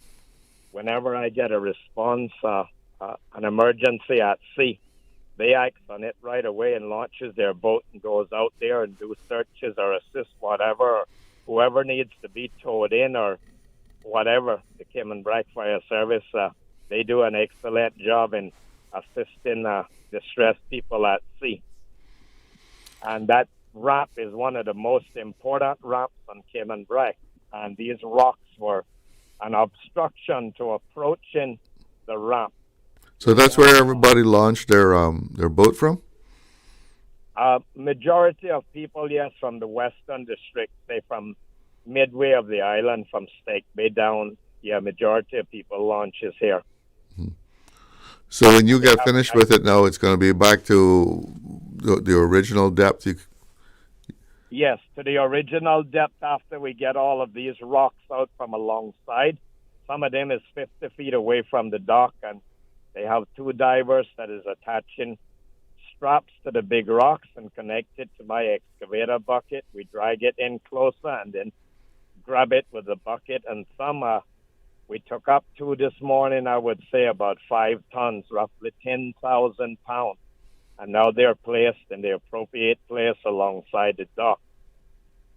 But what happens, there is an unprotected area on the west side, about 100 feet, that anytime the northeasters come, it washes the fill from between the rocks and the big rocks or a passing hurricane and tosses them into the path of the side of the dock. So money needs to be allocated now, talking about our representative or anyone in government hearing me. Money needs to be allocated now to bulkhead the west side of Scott Development's dock or Scott's dock, government dock, and this problem will be solved from the rocks and sand washing off the dock and going back into shallow up area where will be obstruction to all boaters. How long is it going to take you to get that cleared out? Probably all day tomorrow. By tomorrow evening, if everything goes well, we're hoping to get. We probably took out about 50 large rocks that is scattered, even pieces of steel rebar that was on the concrete alongside the dock. And the rocks are being placed back right now. So anyone on Cayman Brac wants to come down and see what we're doing to get the place fixed up nicely, they're welcome to come down, drive out here on the dock where you see my vehicle and you can see what's going on. So those boulders that you take out of there, what they're going to be placed so to form some kind of protection? Right now. Are they going to be used for protection? My son is lifting them back up in the excavator bucket and placing them back alongside the dock. And then we're going to pipe that in between with the smaller ones. And now cement is needed to cap that off so that these rocks will stay there in bad weather. And that'll offer some protection. Yes, correct. Yeah, I would say a few 100,000, maybe with the bulkhead in, probably 200,000 would get it all bulkheaded, put a wall on the west side of the... You're talking dollars there. Pardon? You're talking dollars. Yeah. Yeah, roughly 200,000 at least to start with, to get the west side bulkheaded and be very strong. And then it will stay deep because it will be nothing else to wash off the dock and go back into the side that we're already cleaning out. And it's been some disgruntled boaters talking about it. Some people sent in messages on Facebook or Instagram about the dock and the problem they have coming into Scott's dock. So I want to let all of them know that it's a solution being done. And we don't want anyone from the Marine Department, the Marine officer, or anyone come in to obstruct the cleanup of this facility. You got it under control then. Yes, sir. And the thing is, the Marine officer here is acting on permission and requests from Grand Cayman, but they're not here to see what we're doing. None of them comes over, just the Marine officer here sending photos and telephone calls informing them of what's being done. Well, Raymond, thanks for the update. The magnitude and the importance of this dock being fixed in the appropriate way. All right. Well, listen, I got to break away to do the news. You take care and have a good afternoon. Yes, it's news time. Let's see what's making headlines. Covering Little Cayman, Cayman Brac. Cover me, cover for me. Radio Cayman in the Cayman Islands. From Radio Cayman's newsroom, this is Headlines. The headline news is brought to you by Kirk Market. I'm April Cummings with your headlines. The National Trust for the Cayman Islands has formally objected to a proposed 204-lot residential subdivision bordering the Queen Elizabeth II Botanic Park, warning the development could threaten the park's wildlife, including the endangered Grand Cayman blue iguana. The trust is urging planning officials to reject the application or require stronger environmental safeguards, arguing the project could have lasting impacts on one of the island's most important national attractions. In international headlines, smoke from massive Canadian wildfires has spread across much of the U.S., creating hazardous air quality from the Midwest to the East Coast. Cities, including Detroit and New York, experienced severely reduced visibility as officials urged residents to stay indoors, limit outdoor activity, and wear protective masks. Schools, parks, and public agencies adjusted operations while health advisories remained in effect during concerns that air quality could worsen throughout the day. Those are your headlines. I'm April Cummings. www.radiocayman.gov.ky. Check out our social media pages: Facebook, YouTube, X, formerly Twitter, Radio Cayman Headline News.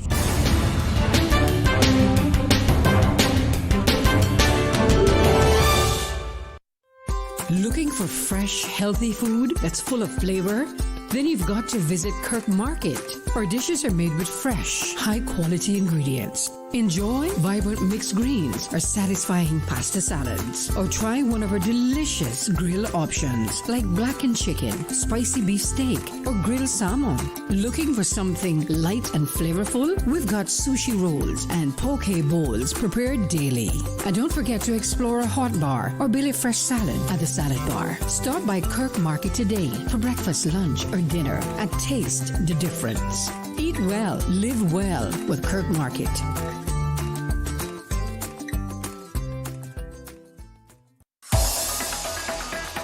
Radio Cayman's Talk Today.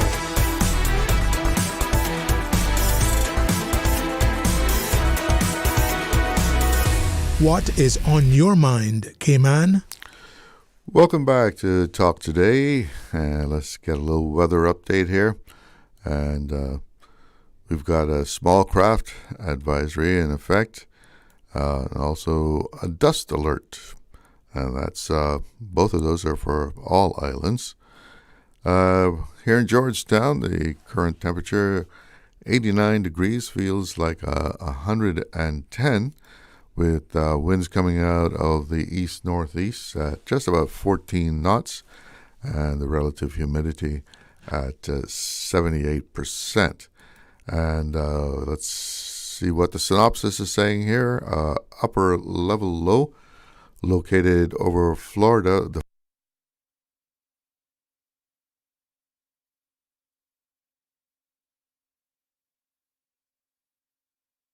only a low chance of shower activity is expected, as a moderate concentration of Saharan dust trailing the periphery of the high-pressure system lingers over the Western Caribbean. Of course, the dust alert remains in effect, and again, that small craft advisory. The forecast for tonight calls for cloudy skies and hazy conditions with a 20% chance of showers. The dust alert remains in effect. Temperatures will fall near the low to mid-80s. Winds out of the east to southeast at 10 to 15 knots, and seas moderate to rough with wave heights of 4 to 6 feet. And the small craft advisory remains in effect. And small craft should exercise caution over open waters, especially along the eastern coast. Within the reef, conditions will generally be less severe than on open waters, but operators should continue to exercise discretion as localized choppy conditions may still develop. High tide at 5:01 this afternoon and the next high is at 11:30 tonight.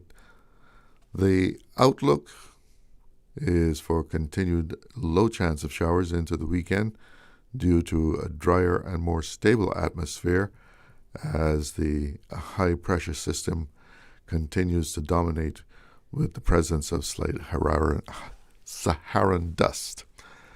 And that small craft advisory should be discontinued by Friday. And the National Hurricane Center is showing 2 areas of disturbed weather, but we don't have to worry about them. One's over Florida and the southeast coast of the U.S., and the other one's way out there in the Atlantic, just off the African coast. But it doesn't look like it's coming this way at all. So we've got about 23 minutes or so left in the show. You want to get in on some phone calls, you're welcome to do so. We can talk about whatever you want to talk about. Get something off your chest. We have a caller on the line. Is it WhatsApp caller? Yeah, what's up? What's up? Good afternoon. What's up with you? Hello, are you there? Hello. Yeah, good afternoon. Okay. Well, speaking about the Georgetown dump, Mm-hmm.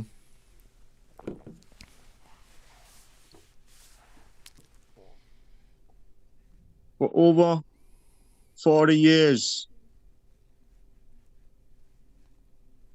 governments in the past, I would say from 1985,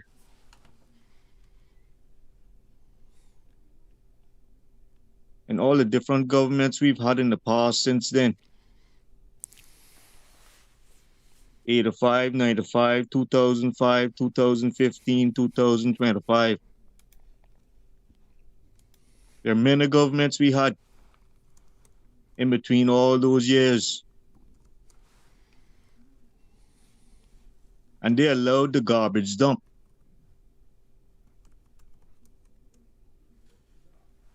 To get where it is today, that there's nothing they can do about it. Now they're talking about putting certain things in place now, such as garbage collections, garbage being separated and recycled, that no more garbage needs to be put into the garbage dump to make it any worse than what it is. But these new laws now and these things, new things that they're putting in place still isn't going to help the situation with the garbage dump. The situation that we're facing now with that. Yeah, time's running out. And now they're covering it up. They're putting all this fake grass or whatever it is over it. And that's only making matters worse. Because now the gas and all the toxins that are in that garbage dump are now being covered up, which means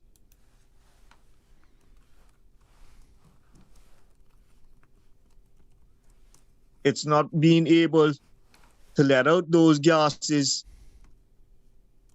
but the gases are just being kept underneath there, which can lead to a serious explosion or a serious fire.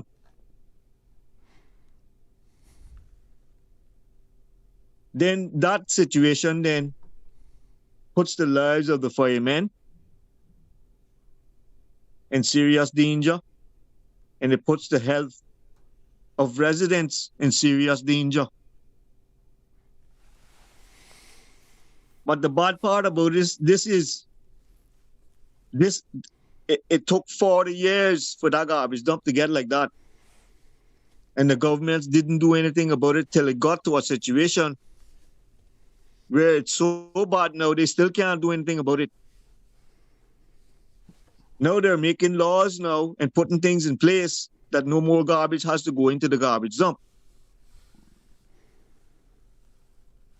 But as long as you are putting more garbage into that garbage dump on a daily basis than what you're taking out,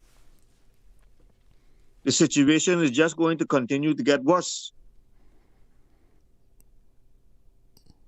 But it's a shame and a disgrace that all those governments in the past and individuals who claim to be so intelligent and so smart, smarter than everybody else, made this happen.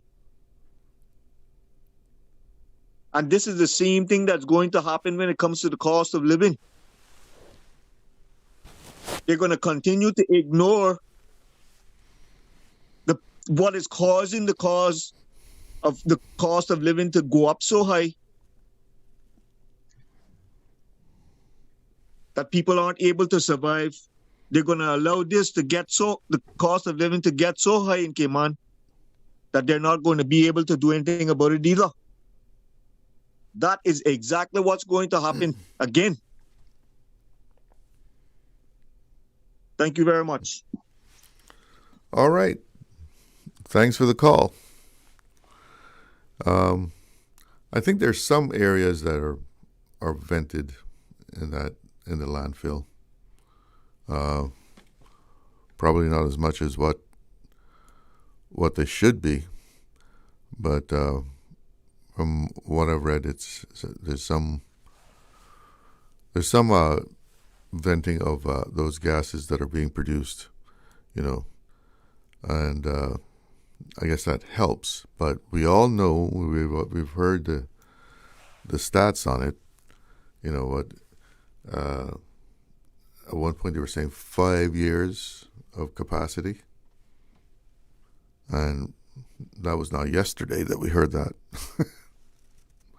So, we have less than 5 years now for sure, and the population is growing, producing more garbage.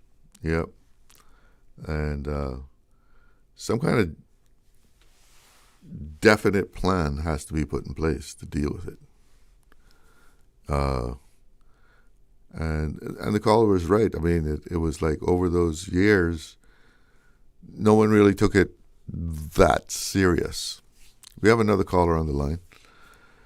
Good afternoon. You're on the air. Mr. Cello. Yes. How was the day? How was the day, man? So far, so good. Giving God thanks again, Yeah. I heard somebody say on the street the other day, it will be better, and the only thing they can do now is everybody have their own dump. So what do you think about that? Everybody have their own dump. I think that's going back to how it used to be, right? Yeah, well, the days when we were growing up here, that's what went on, but we were burning everything. Except for those tin cans. Yeah. We will have a pile of those. Yeah, man. But eventually, if we continue to burn on top of the heat, they will be rich enough in either, though, We melt them down? Yeah, man, it was a lot of burning. Oh, yeah, for sure. I mean, that's how we dealt with it. So, I just wanted to share that little comedy piece with you. Okay. I'm watching England and India play some cricket here, man. All right, well, enjoy it. Yeah, it's very exciting, so later. All right, take care. Yeah, that sounds like we would be going backwards as far as everybody having their own little, dump area. We've got to take a break, be right back. Accidents and illnesses can strike without warning. Ouch! When it comes to urgent care, every second counts. At Doctors Hospital, we have a dedicated team of experienced doctors and nursing staff available to you 24 hours a day, 7 days a week. Don't waste time in an overcrowded emergency room when you need urgent care. Whether it's a broken bone, a severe infection, or a sudden illness, trust in Doctors Hospital's unwavering dedication to providing the best immediate care. For complete urgent care when you need it the most, choose Doctors Hospital, located in Georgetown, 16 Middle Road. Freedom, Cayman Brack. Freedom, Little Cayman.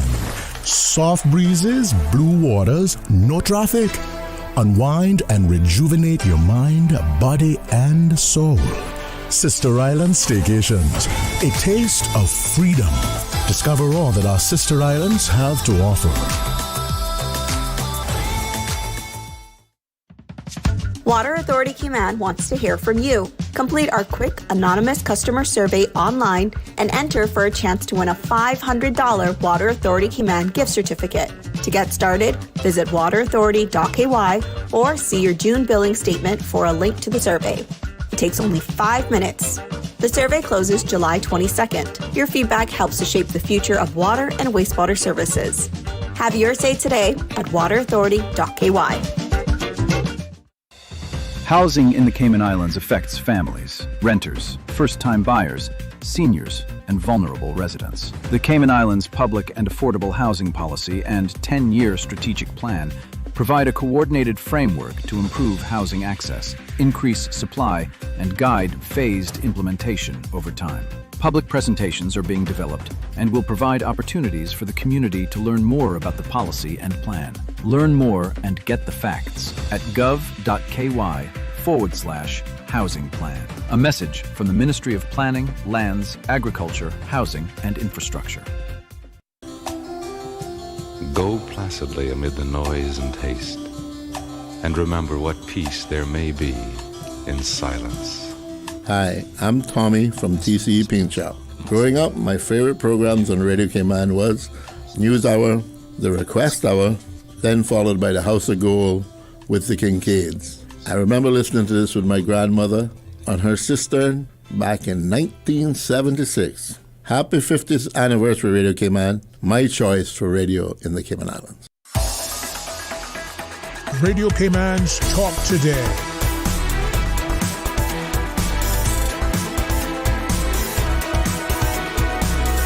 What is on your mind, Cayman? Welcome back. And if you're going to let us know what's on your mind, you only got about, 11 minutes or so. We're coming down to the end of the line here. And once again, the subject of the landfill has been brought up. And what are we going to do about it?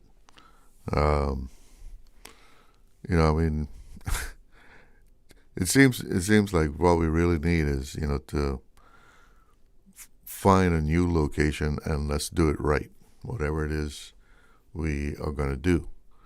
Because even if it's a landfill, I mean, in most places, landfills are, not located right in the middle of, the population, the main population area, because that causes all kind of complications. You go to certain areas, and if the wind is in the right direction, oh man, when that odor hits you, it kind of almost knocks you off your feet. And imagine living in, that area where the odor from the landfill is sometimes blowing right where you live. You would maybe be able to go outside and enjoy your yard or open a window in your house or apartment because you wouldn't be able to stand it. And the problem is, though, where are you going to put it that you aren't going to get some kind of pushback, right? Somewhere out east. At one point, it was suggested it was going to be put in the backland of Boddentown. That got big pushback. And it's the old not in my backyard syndrome too. Because everybody is trying to protect their turf from something such as a landfill. But it seems like we gotta get a plan and start anew, and we do it right this time around, right? Because what we have up here off of Esterly Tibbetts, it has limited capacity, only a few years more of use, and I think we have to find a new place. That's what it seems like to me. And there's all sorts of new approaches to handling waste in this modern age, and we try and apply some of that. Learn from other people's mistakes, learn from other people's success as far as how to deal with waste, because Cayman keeps growing. And do you see any indication that the growth is going to slow down? I don't. And that is something that is, what would you call it? A byproduct of growth. Certainly a result, because if the permanent long-term population keeps growing, tourism keeps growing, you're going to soon be to the point where at any time in Cayman, you're going to have over 100,000 people here when you count the tourists and the permanent residents that are living here. And people are great at producing garbage, and you can take that any way you want. But it's what happens when you have a population that, and we are consumers. We have we're a population of consumers, right? People buy things, they throw old things out. Sometimes you wonder, couldn't they have fixed that rather than throw it away? And I know at one time there was people who used to actually go to the landfill, and they would find pieces of lumber or other types of material, and they would take that and recycle it, and somebody knocks out a wall or something, or they just throw it away. They take that lumber and it's perfectly good, and it would end up in the landfill. And there were people who would go up there and retrieve it. But whatever we're going to do, we got to get the plan down and act on it, because the current landfill is not going to serve us much longer. And as the caller said, over the years, successive governments have just kind of kicked the can down the road. You have plans to do this and that, and then all of a sudden they're too expensive, and you cancel, this plan. New government comes in and says, no, we don't want to do that. But I think we're to the point now that if we don't do something very soon, it's going to get to the tipping point. It's a real problem that we have, not just the space, but the whole issue with what is happening around the landfill. Again, I bring up the odors because that's one of the things that all of us have experienced, I think, whether it's just driving by there or you just happen to be downwind of the dump. It can be a killer. We got a caller on the line. Let's go to the phones. Maybe we can wrap things up with this call. Yeah, let's make that. I'm going to make it as quick as possible. Listen, we don't call it a dump anymore. It's gone to this prestigious name. The prestigious what? I can't hear you very well. Prestigious name of Mount Trashmore. Oh. Listen, they knew that from after Hurricane Ivan. Remember after Hurricane Ivan, a lot of the places, everything went towards the dump. Mm-hmm. They wanted to put it there. They wanted to put it somewhere else. And they end up dumping everything there.